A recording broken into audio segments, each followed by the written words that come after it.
A continuación, Economía en 3D.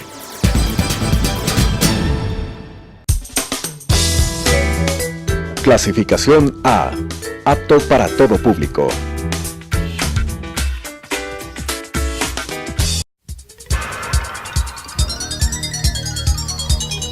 Las opiniones vertidas en este espacio por la producción y dirección del programa son de exclusiva responsabilidad de sus autores y de quienes intervienen en ellos.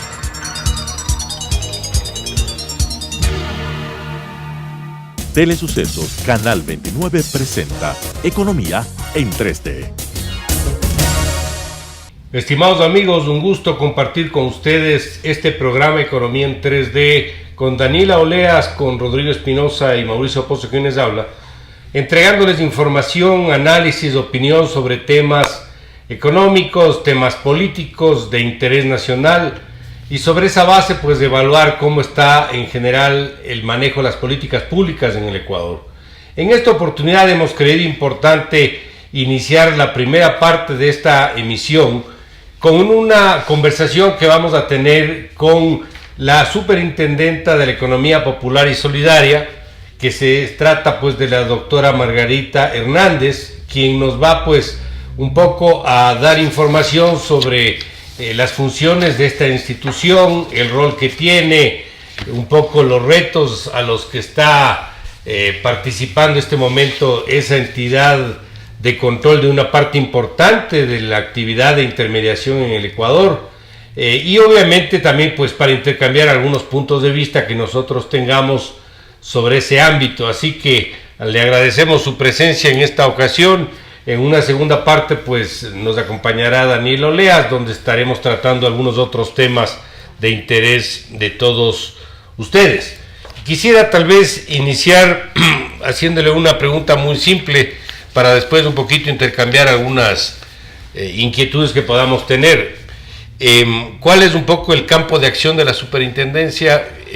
¿Qué tipo de políticas está aplicando? ¿Cuáles son los retos? ¿Qué cambios se están haciendo en la actualidad? Un poquito para darle perspectiva a la conversación. Así que adelante, por favor. Buenas tardes, muchísimas gracias por la invitación. La Superintendencia de Economía Popular y Solidaria está encargada del control, la supervisión y el correcto funcionamiento de las organizaciones que integran este sector, que está dividido en dos. El sector financiero popular y solidario, integrado por las cooperativas de ahorro y crédito y las mutualistas, que ya están bajo el control de la superintendencia, y el sector de la economía popular y solidaria, propiamente dicha, el sector real, que se integra por cooperativas y asociaciones que tienen distintos objetos, como por ejemplo transporte, vivienda, pesca, que pesca no son artesanal. Financieras. No son financieras, exacto. Yeah. Entonces tenemos el universo de las organizaciones financieras de la economía popular y solidaria y las que efectivamente no son financieras, a las que denominamos del sector real. Ya muy o sea, muy una claro. denominación. O sea, ambas son reales, ¿no? Pero sí. Yo lo que voy es, claro, es una mezcla bastante diferente, ¿no? Así en es. el sentido de que una cosa es del sistema financiero y otra cosa es el sistema no financiero, que son las cooperativas Correcto. no financieras. Digamos, a nivel internacional, más o menos, cuando se habla del sistema financiero, hay muchas exigencias cuando las instituciones se llaman financieras porque tienen la posibilidad de captar y recibir depósitos, ¿no? El resto son instituciones cerradas, pero el problema viene cuando captan recursos. Entonces, cuando captan recursos, internacionalmente se habla de que deben sujetarse a Basilea, ¿no? Eso es lo que dice el Banco Interamericano de Desarrollo, lo que dice el Banco Mundial, y ahora que va a venir el Banco Mundial a hacer un análisis de la supervisión de la Superintendencia de Bancos y de la Superintendencia a su cargo, va a tener ese problema de encontrar que no hay el uso de Basilea fundamentalmente en el campo de la economía popular y solidaria. Decir que no hay el uso de Basilea tal vez es generalizar una situación que no es totalmente cierta. En las organizaciones que la superintendencia controla, efectivamente hay una variedad enorme y una gran dispersión en cuanto al objeto social. Pero también, si nos referimos únicamente a las del sector financiero, popular y solidario, es decir, las cooperativas de ahorro y crédito y las mutualistas, tenemos que entender que tienen atrás una historia. No es que el cooperativismo en el sector de ahorro y crédito se inventó con la superintendencia, ni las mutualistas nacieron bajo el control de la organización, sino que cuando la superintendencia se creó, cuando la Ley Orgánica de la Economía Popular y Solidaria entra en vigencia en el 2011, las cooperativas estaban siendo creadas y controladas por la Dirección Nacional de Cooperativas, que estaba a cargo del Ministerio de Inclusión Económica y Social. Esa instancia, fuera del sector financiero. Fuera del sector financiero. Sin embargo, ahí ya existía la figura de cooperativas abiertas y cooperativas cerradas. Sí. Es decir, que esa Dirección Nacional de Cooperativas ya creaba organizaciones que intermediaban con el público y otras que eran cerradas. ¿Qué fue lo que pasó en el 2001? Que con un decreto ejecutivo, el presidente de la República, ante el riesgo que significaban estas cooperativas abiertas, especialmente las más grandes, dispone que aquellas que estaban bajo el control de la Dirección Nacional de Cooperativas pasen a ser controladas por la Superintendencia de Bancos. En ese momento, aplicando ese decreto ejecutivo, pasan 39 cooperativas de ahorro y crédito y una caja central. Y a esas se las somete a los mismos controles y niveles de supervisión que tenían los bancos que eran controlados por la Superintendencia. Así es. Lo que se hizo fue darles un tiempo para acoplarse a las medidas de control y supervisión, pero lo que se le aplicó, inclusive en la normativa, era la misma línea que tenían los bancos. Luego se crea la superintendencia, como les digo, sale la ley en el 2012, en el 2011, sale el reglamento en el 2012, y a mediados del 2012 se crea la superintendencia. Una preguntita. Cuando pasaron las cooperativas a manos de la superintendencia de bancos, había un límite de capital que debían tener, un capital mínimo para pasar a la superintendencia, y todas eran cooperativas abiertas en el sentido que captaban depósitos y concedían crédito.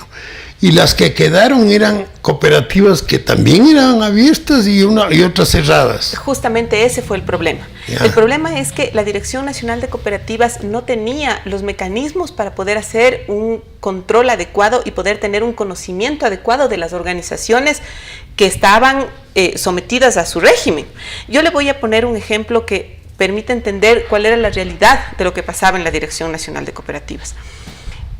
Cuando la superintendencia se crea, la Dirección Nacional de Cooperativas pasa los archivos de todas las organizaciones que ellos tenían como activas, para que se inicie un proceso que estaba en una transitoria de la ley que se llamaba de adecuación de estatutos, proceso a partir del cual la Superintendencia de Economía Popular y Solidaria asumía el control de estas organizaciones.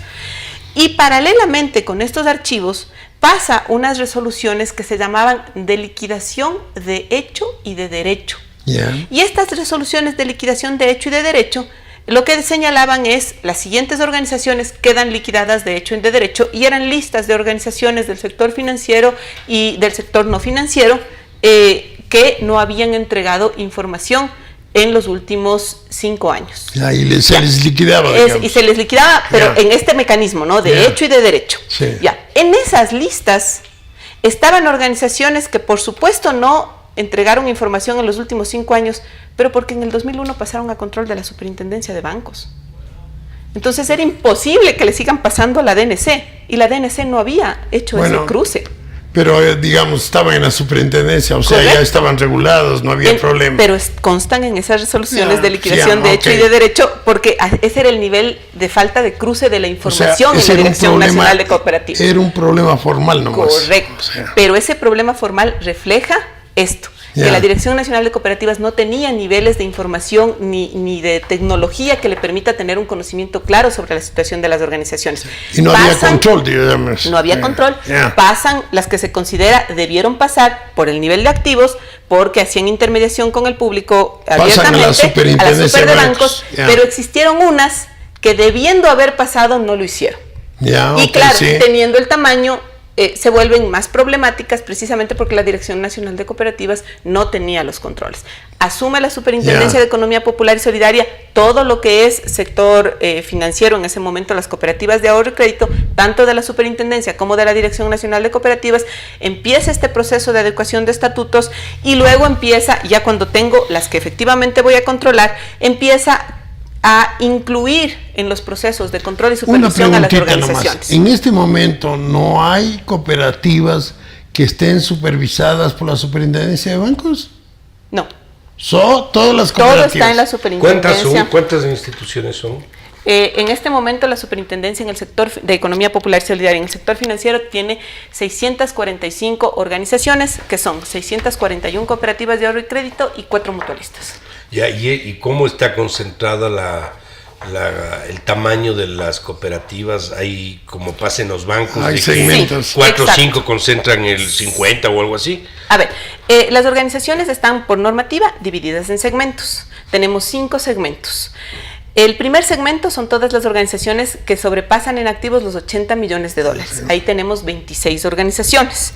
Luego tenemos a las organizaciones que van entre 20 y 80 millones. Ahí tenemos 38. Después tenemos el segmento 3, entre 5 y 20 millones, 82 cooperativas. Y el segmento 4, entre 1 y 5 millones, 176 cooperativas. Finalmente, las que son menores a 1 millón, 320 cooperativas. Digamos, las del segmento 1, que tienen activos superiores a 80 millones. Muchas de ellas tienen activos muchísimo mayores y están en niveles intermedios de bancos. Así es, ahora, efectivamente. Lo que voy yo, ustedes, a esas del segmento 1, ¿tienen ustedes una supervisión similar a la de la Superintendencia de Bancos? ¿O tienen algunas cosas exactamente igual? O sea, el patrimonio técnico, por ejemplo, es del 9%. Reportan estructuras, que son las mismas estructuras, se reportan tienen manuales formularios, de crédito, de riesgo, absolutamente todo. Y provisiones cumplen con lo que dice la ley. Igualito. Así es. Aquí viene desde la 2 para abajo. La 2 también ya está incluida en los mismos controles. No, porque la 2, por ejemplo, ustedes tienen un plazo para que, por ejemplo, se adecúen el patrimonio técnico en la 2. Tienen los mismos controles. Ahora, los plazos para la introducción, digamos, dentro de la normativa son distintos. Ahí permítame explicarle una cosa. Esta es nuestra segunda segmentación. Nosotros antes teníamos otra segmentación que era la original que trajo la ley, que tenía 4 segmentos. Y ahí el segmento 4 era el más grande, y en el segmento 4 estaban todas las cooperativas que vinieron de la Superintendencia de Bancos. Y luego abajo las otras organizaciones se dividieron con unos parámetros que tenía la propia ley para la segmentación, que incluían socios, presencia en territorio y activos. Esta combinación, por el número de organizaciones que adecuaron el estatuto y por la variación que presentaba en cuanto a los resultados, hacía que los segmentos sean complejos en cuanto al manejo, por 2 cosas. La primera, son organizaciones que pasaron de la Dirección Nacional de Cooperativas sin controles y sin una exigencia en cuanto a la entrega de información en medios tecnológicos, a tener que empezar a adaptarse a los controles. A ver, ¿cómo me dice eso de que la Superintendencia, cuando estaba en la Superintendencia de Bancos, no habían controles? No, el segmento 4, ese tenía todos los controles. Sí, por segmentos 1, 2 y 3, que son las que vinieron de la DNC, esas tenían que empezar a caminar en el... Sí, las que venían de sectores no financieros, llamemos así. Sectores no financieros en el sentido de que eran controladas por el ministerio. Correcto. Las de la Dirección Nacional de Cooperativas. Las otras eran controladas por la Superintendencia. Correcto. Y por eso la primera segmentación fue así. Porque las del segmento 4, que eran las que venían de la Superintendencia de Bancos, mantuvieron idénticos todos sus controles. Y pasaron a ser segmento 1 de ustedes. Luego, cuando pasan... como yo señalé hace un momento, eran 39 cooperativas y una caja de ahorro, una caja central, en total 40. Pero ahora en nuestra nueva segmentación nosotros tenemos 26. Es decir que en este momento, cuando dividimos por activos, esta nueva segmentación lo que hace es colocar algunas de las que eran Superintendencia de Bancos, llamémoslas así, en el segmento 1, y otras en el segmento 2. Unas que tenían más de 80 millones. Correcto. Esas activos quedan en este segmento 1 nuevo. Y otras que eran de la Superintendencia que no tenían 80 millones. Están en el segmento 2, correcto.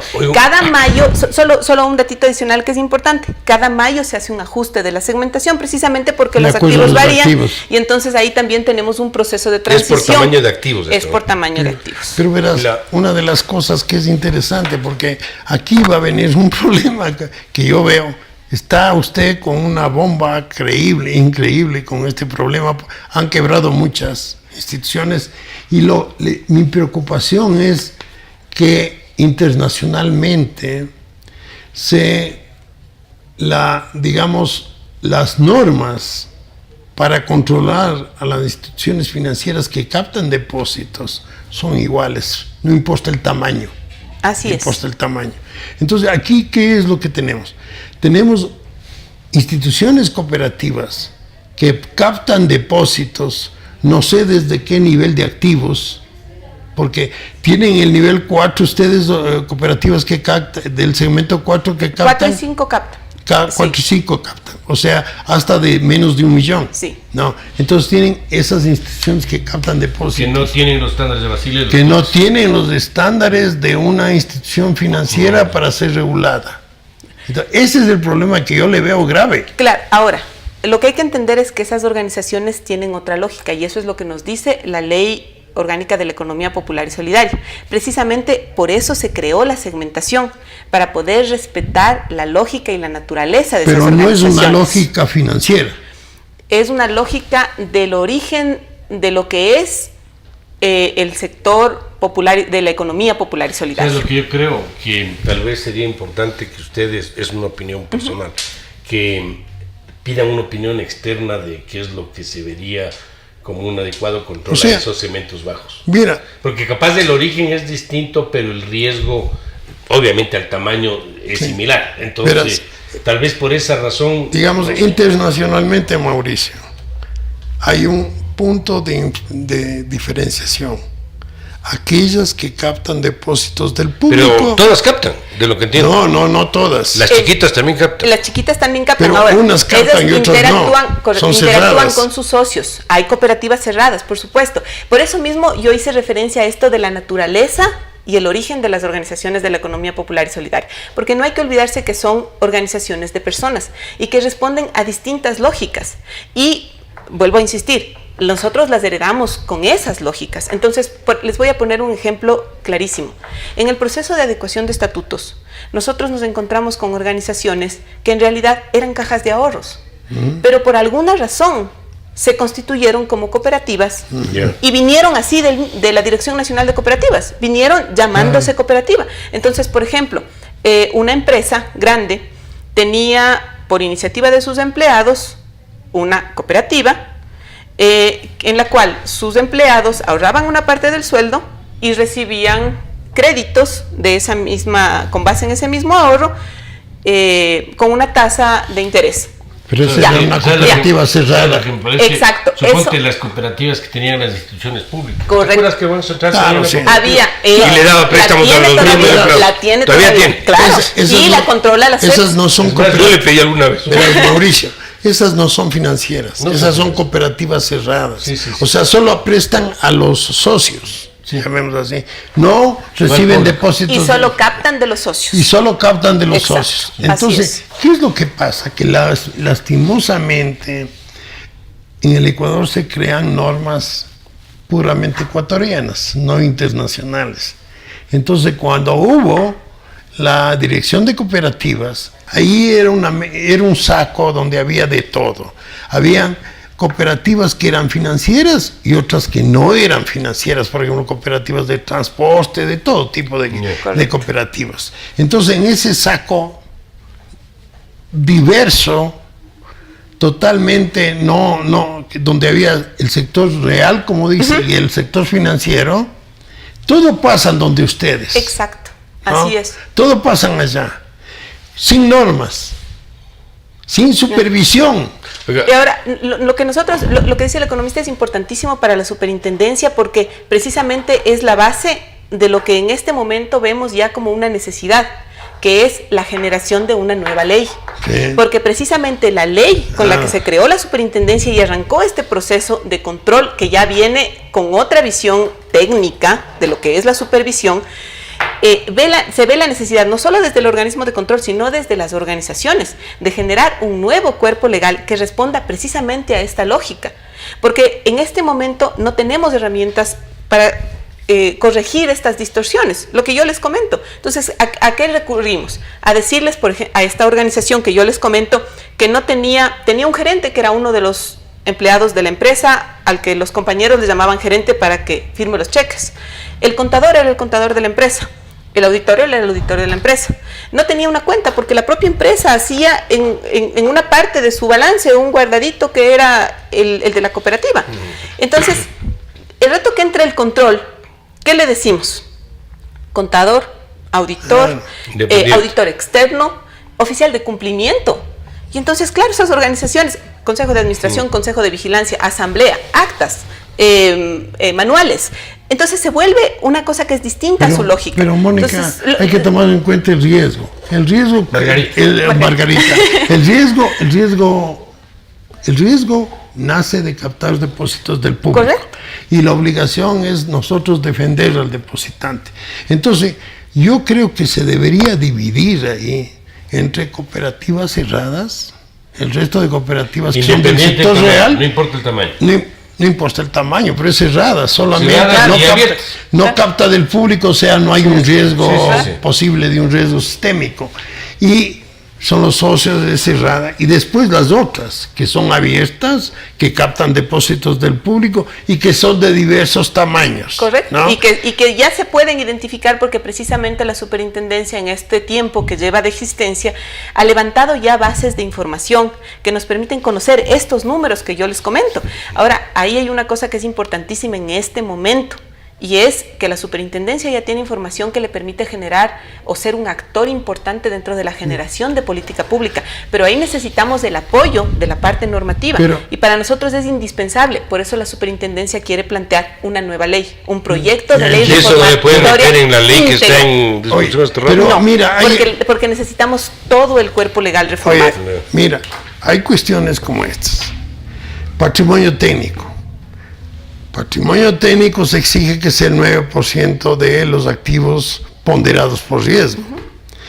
Y en la legislación ecuatoriana, digo yo, porque no tiene nada de internacional, se dice el segmento 1, aquellas que tienen más de 80 millones de capital, el activo ponderado, el patrimonio debe ser el 9% como mínimo de los activos ponderados por riesgo, o sea, están de acuerdo con lo que la norma exige. Correcto. Para el resto de instituciones financieras ecuatorianas. Pero después bajamos al segmento 2 y se le da plazo. Y se dice muy bien, hasta tal año deben tener el 8, ya es menos. Y pasando ese plazo, ya deben normarse al 9. Debería tratarse todos por igual. Entonces, y llegas al segmento 4 y 5, donde el plazo es muy grande. Y verás, estamos hablando de plazo de cooperativas financieras, que están abiertas al público. Sí.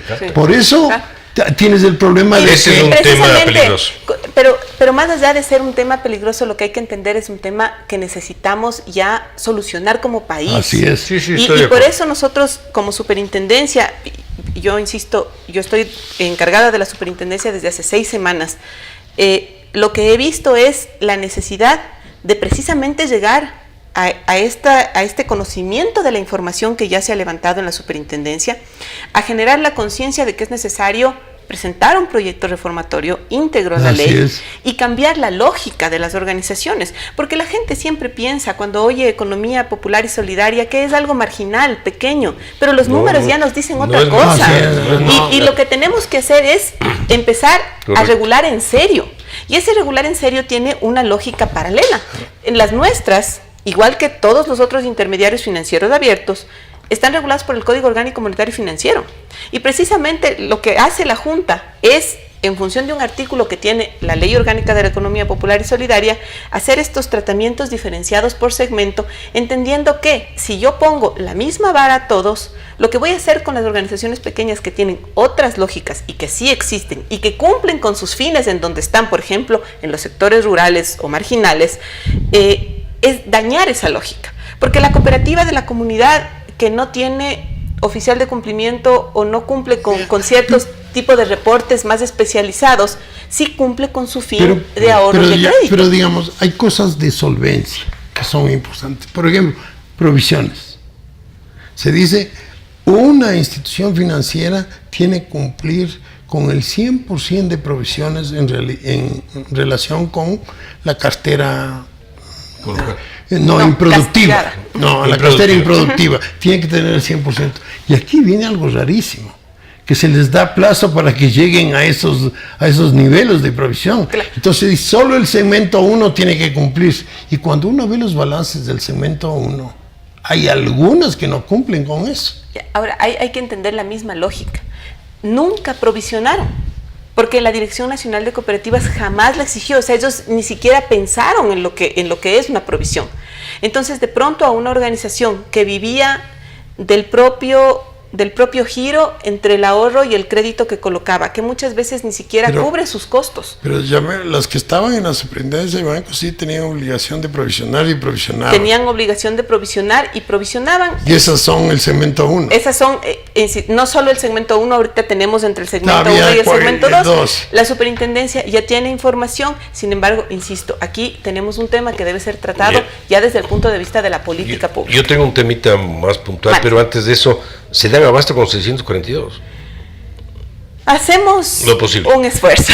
Y hay otras que no están, hay otras fuera que no están en estas, que existen más. No, ya en este momento, lo que no está es intermediación ilegal. O sea, esas están fuera de la ley. Exacto, así es. Lo que tenemos es una lógica adicional, digamos, que también son de la economía popular y solidaria, pero no están supervisadas, solo son sujetos de registro, que son las cajas de ahorro y las cajas de los bancos comunales. Esas son solo sujeto de registro, y eso es por otra realidad paralela que vivía este país, que es, solo permítame decir, que había otras instancias, no solo la Dirección Nacional de Cooperativas, sino otras instancias que creaban estas organizaciones, como el CODEMPE, por ejemplo, o algunos ministerios. Entonces creaban cajas, bancos comunales, cajas de ahorro, y esas también eran consideradas de la economía popular y solidaria, y en la transitoria también se les dijo, vea, si usted quiere seguir captando, entonces transfórmese en cooperativa, adecúe su estatuto y venga, incorpórese. Como no todas lograron, porque el proceso no era tan sencillo o no lograron los mínimos que exigía la norma para este proceso, entonces lo que pasó fue que estas se quedaron al margen de cualquier registro.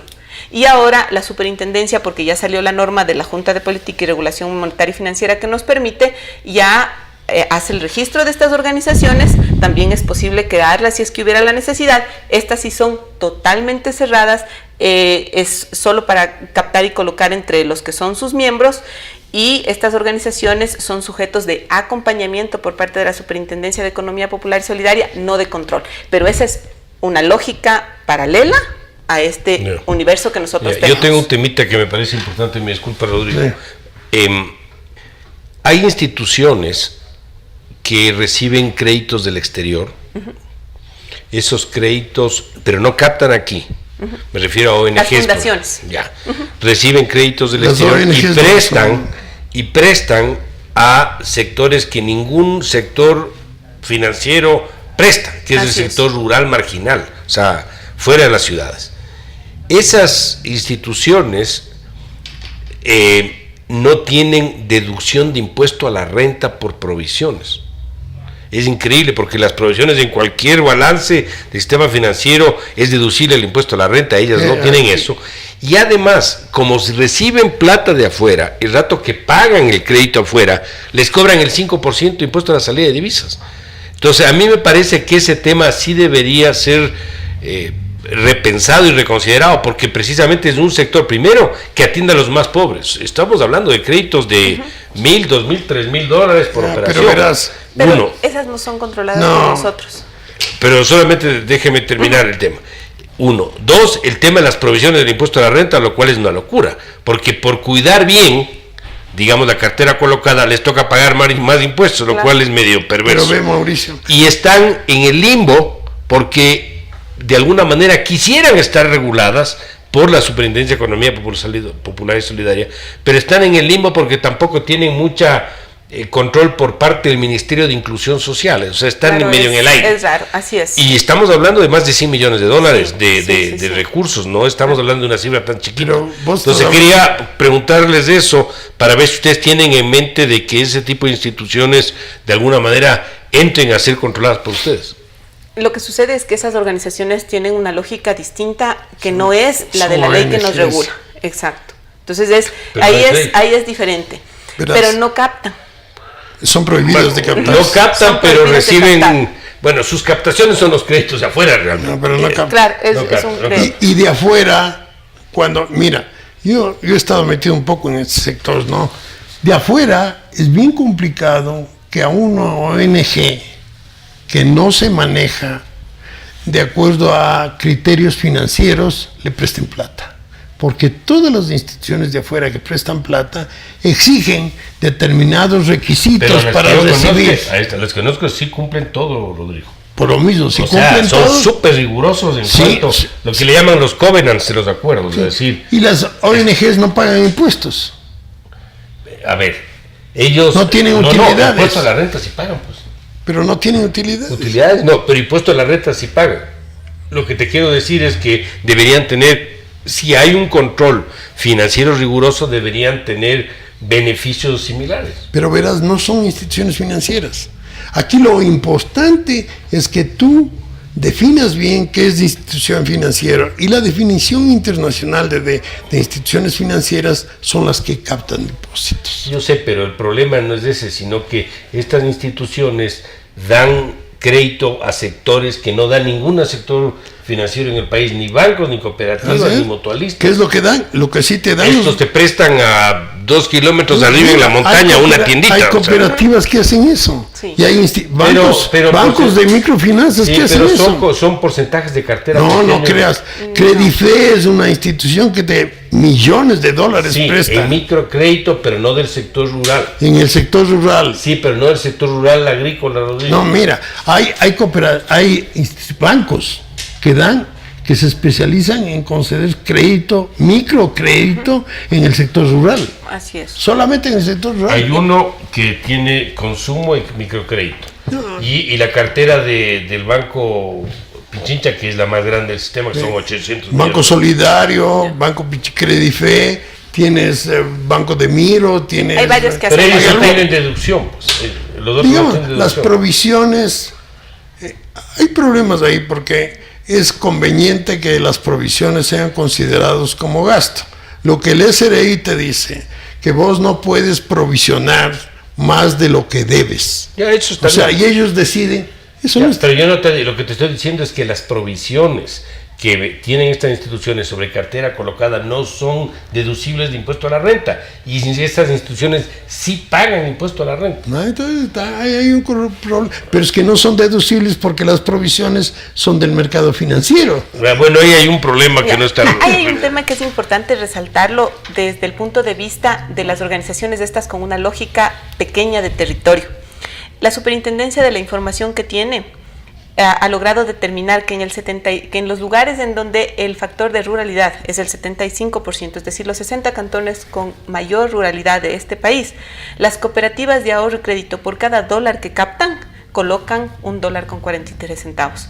Y eso es importantísimo porque significa que las organizaciones están llevando a donde no hay mayor capacidad de ahorro la posibilidad de esos créditos. Y eso sí es una lógica que es correcta y que hay que impulsar. Sin embargo, insisto, el camino está íntegro en cuanto a lo que es normativa, precisamente porque por no dañar estas lógicas se han dado plazos, se ha concedido un proceso de aprendizaje a las organizaciones y hay un costo en ese camino. Efectivamente hay un costo en ese camino, pero todo se ha hecho en función de respetar a estas organizaciones que tienen una naturaleza distinta. Ahora, ¿vemos la necesidad de cambiar la norma? Por supuesto, y es precisamente porque entendemos que hay ciertas situaciones que ya son, insisto, de política pública, de país, respecto de estos intermediarios financieros. Bueno, estimados amigos, se nos agotó el tiempo. Creo que ha sido una primera parte del programa súper ilustrativo sobre este sector que muchas veces se desconoce sus características, los problemas que atraviesa y un poco lo que hemos discutido.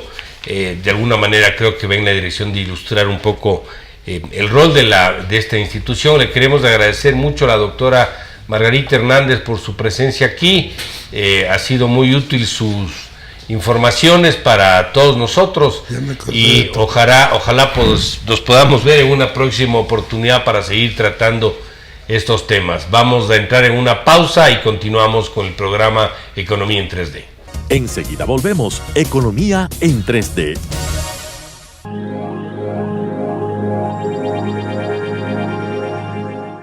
Por favor, acompaña a Leticia todo el tiempo. Ella es nueva y este es su primer día. Mami, no la puedes descuidar. Mami, es todo otra estará cosa, bien, de otra veras. cultura. Asegúrate de estar Muy con bien. ella todo el tiempo. Que Adiós, les vaya mami. bien y que se diviertan. Ignora a mi mamá. Está nerviosa por todo esto. Creo que se preocupa más de la cuenta, ¿no crees? Y siempre hace lo mismo.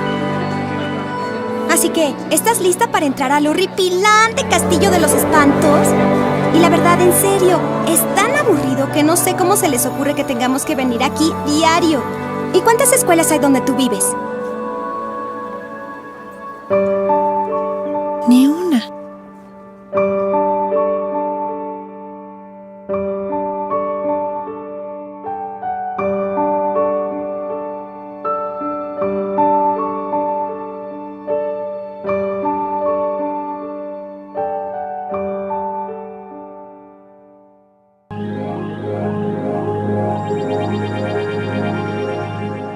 Continuamos. Economía en 3D. Estimados amigos, Economía en 3D, nuevamente con ustedes en esta segunda parte de esta entrega. En la primera tratamos sobre el campo de la economía popular y solidaria, conversamos con la superintendenta y creo que fue muy ilustrativo lo que se pudo analizar en el segmento.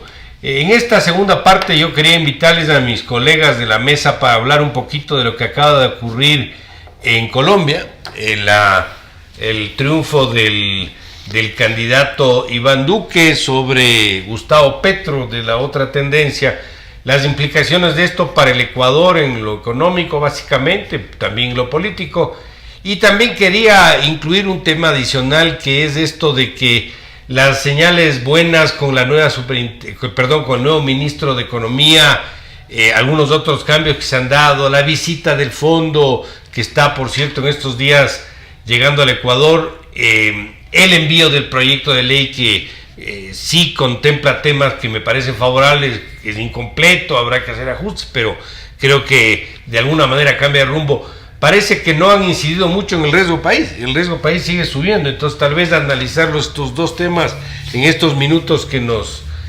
quedan, así que te invito a ti que empieces con el análisis, Daniela, para un poquito ir desarrollando estas ideas.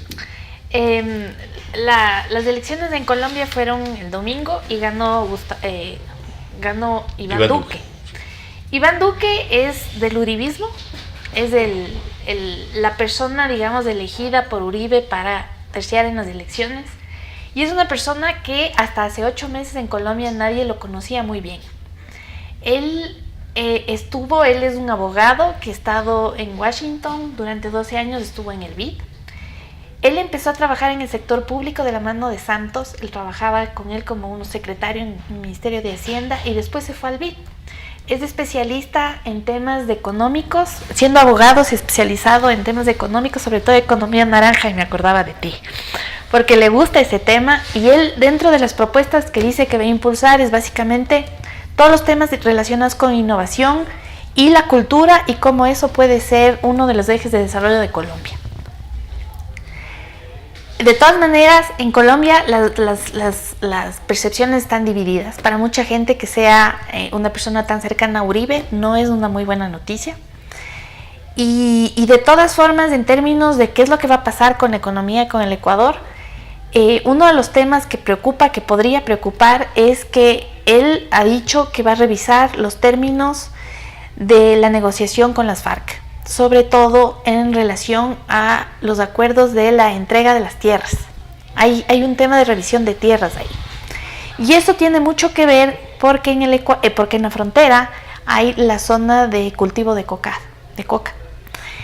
Y la gente que apoya a Uribe no está de acuerdo con esto.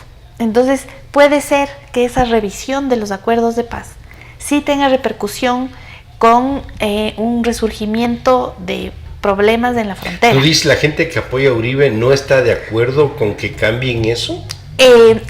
En principio no. ¿Están de acuerdo de qué? Porque la gente de Uribe, la gente que apoya a Pero Uribe... la gente que apoya a Uribe me imagino que es la misma gente que apoyó a Iván Duque. Sí. Sí, es que son los mismos. ¿Pero que están de acuerdo con el uno y no de acuerdo con el otro? ¿O estoy entendiendo mal? No. Lo que pasa es que uno de los temas que hace Iván Duque dice que hay que hacer una revisión de los acuerdos de paz. Pero eso Uribe también piensa así. Exacto, no están de acuerdo. Ok. Porque la gente de Uribe, que es básicamente los que apoyan Uribe, son terratenientes y gente que tiene tierras en la zona lejos de Bogotá. No es la gente que apoya a Santos, es gente que tiene más intereses con la capital, digamos. Pero la gente que apoya a Uribe son personas terratenientes locales. Del sector rural. Yeah. Entonces ahí tú tienes esas dos cosas, porque en el sector rural son, digamos, personas de la agroindustria que tienen relación de palmicultura, temas de minería, temas de explotación de recursos naturales, pero que disputan esas tierras con la guerrilla, porque son territorios que fueron invadidos por la guerrilla. Entonces, esa repartición de tierras sería para los pequeños productores, la gente que de una u otra manera ha estado relacionada con el negocio de narcotráfico. Entonces ahí hay problemas, porque son estas personas que apoyan a Uribe que no están de acuerdo con con que ellos reciban tierras. Exacto. Yeah. Entonces esa digamos, porque son justamente la zona de la frontera con el Ecuador donde está la mayor cantidad de cultivo de coca. Y Duque ha dicho que va a tener tolerancia cero con ese tipo de cultivos. Entonces ahí puede ser que haya problemas con la frontera. Que nos rebota de alguna manera. Que nos rebota a nosotros. Y que son problemas políticos. Pero hablando de la parte económica, el manejo macroeconómico de él es un manejo que más o menos está acorde como a la forma como se maneja la economía, por ejemplo, en Chile, en Perú. O sea, es la propuesta, verás. El tema es, la propuesta que él dice es reducción de papeleo, reducción de trabas, sí. Ampliación del comercio, fortalecer el tema de comercio con el TLC, con una buena o sea, dice la línea más importante, la línea de economía naranja. Él quiere apoyar con el tema de la Alianza del Pacífico, todo eso. Es decir, todo lo que tiene que ver con innovación, todo lo que tiene que ver con cultura y vincularle al tema económico, es decir, todo el medio ambiente también lo escuchaba. Medio ambiente. Pero lo que dicen, además es una apuesta, porque él es una persona que no tiene un pasado, digamos, político. O sea, no deja de ser una incógnita. Él no fue funcionario público. Fue funcionario.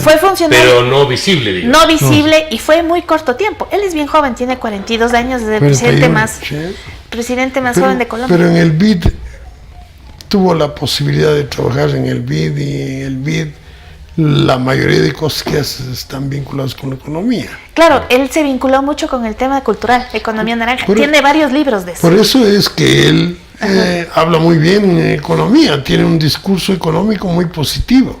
Y la parte de la economía naranja también va vinculada a toda la apertura que se quiere dar a la economía. Y a la innovación. A la innovación.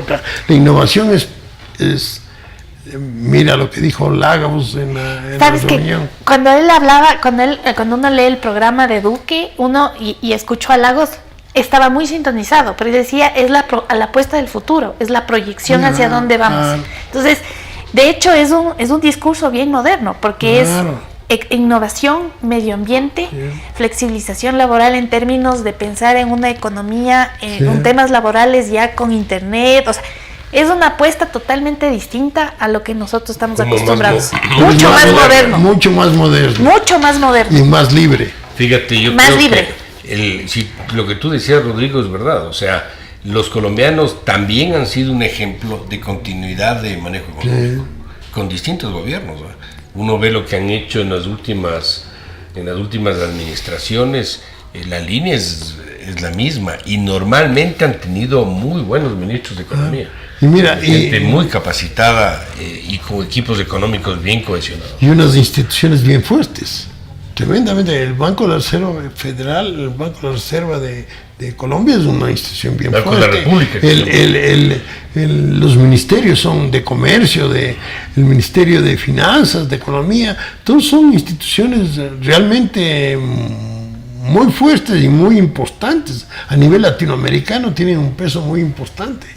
Mira, la política, por ejemplo, creo que la supervisión de los créditos, los microcréditos que estábamos hablando antes, la supervisión de ellos es realmente rigurosa y muy positiva, muy positiva, y que es un ejemplo para otro tipo de superintendencias, que es lo de Perú igual. Ahora, cuando yo pregunté a algunas personas expertas sobre cómo verían ellos la influencia de la economía y cómo nos afectaría a nosotros positiva o negativamente, me decían, verás, para el tema de Colombia, en realidad el Ecuador solamente sería para importar algunas cosas, no está en la mira, porque no estamos en la Alianza del Pacífico. Ellos están viendo ya más en función de los grandes acuerdos comerciales. Pero hay una, como quiera, Colombia y Perú se están yendo por otro lado. Totalmente. Aquí nosotros nos fuimos en la década perdida, nos fuimos por otros caminos. Pero, por lo general, tiene un impacto en el Ecuador. Porque nosotros decimos, oye, mira, ¿qué pasa con los combustibles aquí en el Ecuador frente a Perú y Colombia? Entonces, como que te da incentivos para que te muevas tomando en cuenta el mercado, porque ellos han tomado el mercado y ellos están creciendo a niveles muy importantes, muy significativos. Y hay muchas empresas ecuatorianas que se han movido hacia Colombia y hacia Perú. Pero claro, él lo que dice es, o sea, hay que flexibilizar, simplificar y facilitar la creación de empresas que tengan reglas claras, reglas simples. O sea, si vamos por ese lado, nos va a afectar.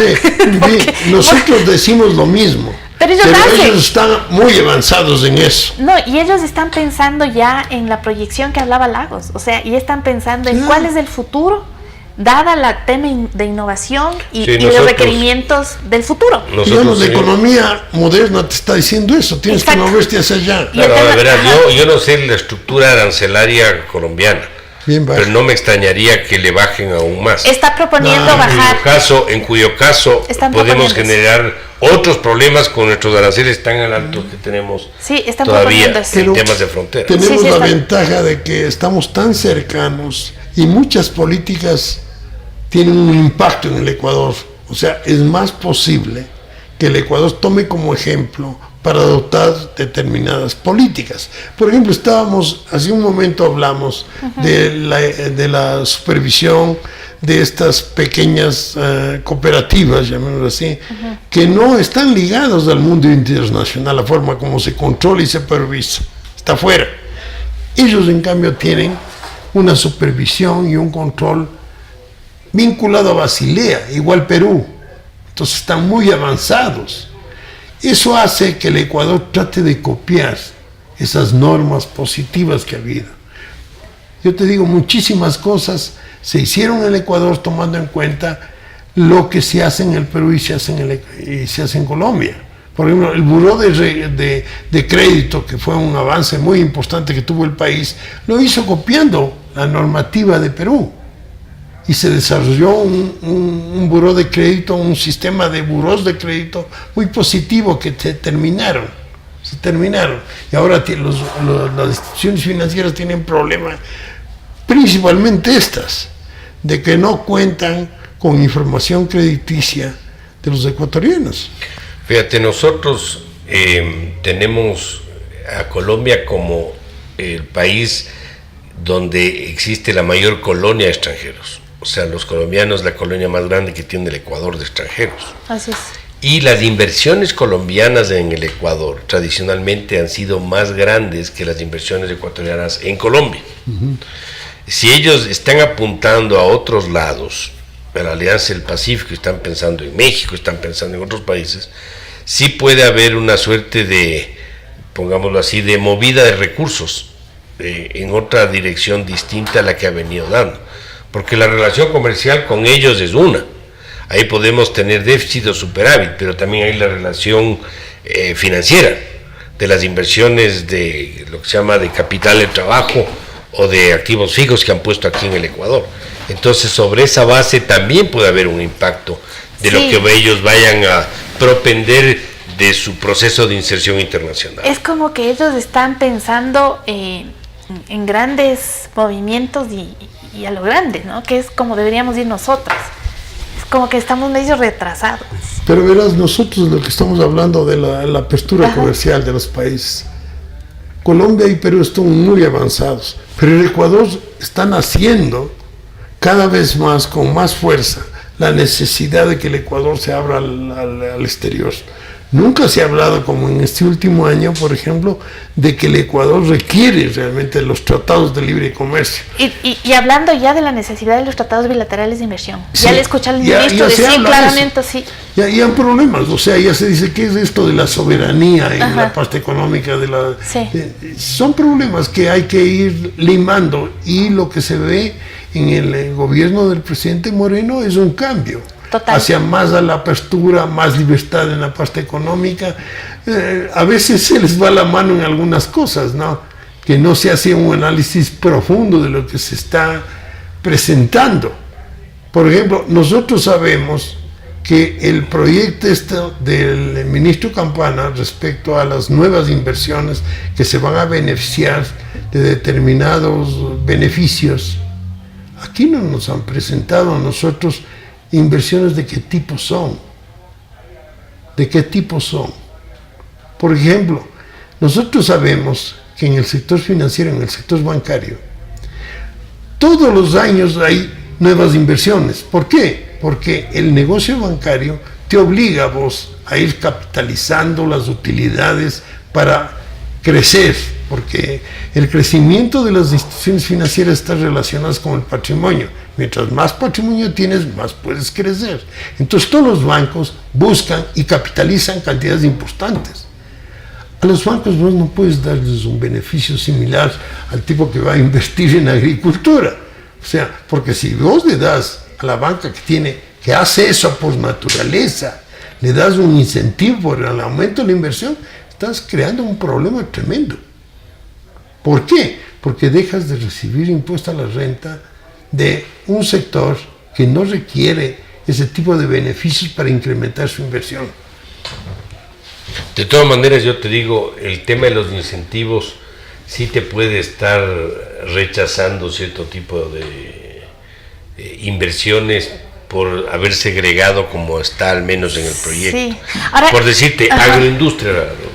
Tiene que dar al agro. No puedes cerrarte a eso, o sea... No, tienes que darte a todo, hasta el comercio. Tienes que... Ahora, lo de los bancos, es correcto lo que tú dices, habría que ver cómo hacemos para que venga Banco Internacional sin darles un juguete de esta naturaleza. No tiene que ser igual trato que... Pero sí necesitamos que vengan, sí necesitamos que estén aquí. Así es, pero sin ese beneficio. Claro, habría que verle cuál sería el mejor. Debe haber un trato nacional, o sea, la forma como les das a los nacionales debes dar. Pero bueno, en la asamblea ya salió el informe y dicen que ha cambiado el proyecto en 40%. Yo tengo el documento, pero no alcancé a revisarlo. Mira, en habría la que asamblea ver hay una cosa que me preocupa tremendamente. Yo no sé cuáles son los cambios que están proponiendo. Hay un cambio que se sugiere que haya un seguro agrícola. Y seguro agrícola que incluye un subsidio del Estado. Otra vez. Entonces, ¿Otra vez? Es una tontería, oye, pensar que en un seguro agrícola privado, al sector privado, el gobierno tenga que pagarse el seguro. Es absurdo, absurdo. Entonces, claro, popularmente tú hablas de que el sector agrícola requiere de tipos de determinadas políticas que le beneficien, pero no subsidios de este tipo. ¿No? ¿Te das cuenta que se le paga el seguro de crédito al agricultor, de seguro de cosecha, de producción, con recursos del Estado? No, eso no está bien. Un poco para continuar en la línea que estamos analizando. Claro, si entra en una política de más inserción, de profundización de la Alianza del Pacífico, de mayor capacidad de vender afuera, etcétera, nos podemos empezar a rezagar más. Yo es lo que y no podemos tener pérdidas de mercado también. Verás que ellos en petróleo ya nos dieron largo hace tiempo. Y en flores están ahí teniendo menos luz como la tenemos nosotros, han avanzado bastantísimo, es decir, y los temas de frontera, o sea, tú te vas al Carchi y la preocupación del productor de papas del Carchi por la papa colombiana es algo permanente, y los fertilizantes caros en el Carchi, más baratos en la frontera. Y la producción agrícola peruana. Entonces es una amenaza también el tema. O sea, el tema es cuando uno lee la amenaza. propuesta y uno ve lo que decía Lagos acá. Es como que nosotros estamos rezagados en cuál es la visión que nosotros proponemos como país. Sí, es como que estamos tratando de arreglar un poquito las cosas, pero no hay una apagando propuesta. incendios todos los días. Pero no hay una propuesta de moderna. No hay una visión de país moderna. Y moderna. Ese es el tema, moderna. Sí. Porque que no tiene nada que ver con la ideología. Exacto. Bueno, señores, estimados amigos, se nos agotó el tiempo. Queremos agradecerles por su atención, por su confianza. Esperemos que los temas tratados en esta edición sean de su beneficio, y obviamente estaremos con ustedes en una próxima oportunidad tratando temas de interés nacional. Está llegando el Fondo Monetario estos días, está cerca de terminarse el periodo para la discusión de la ley, pues habrán por lo tanto bastantes temas para conversar con ustedes. Les agradecemos nuevamente por su atención y estaremos con ustedes en una próxima oportunidad. Muchas gracias. Las opiniones vertidas en este espacio por la producción y dirección del programa son de exclusiva responsabilidad de sus autores y de quienes intervienen en ellos.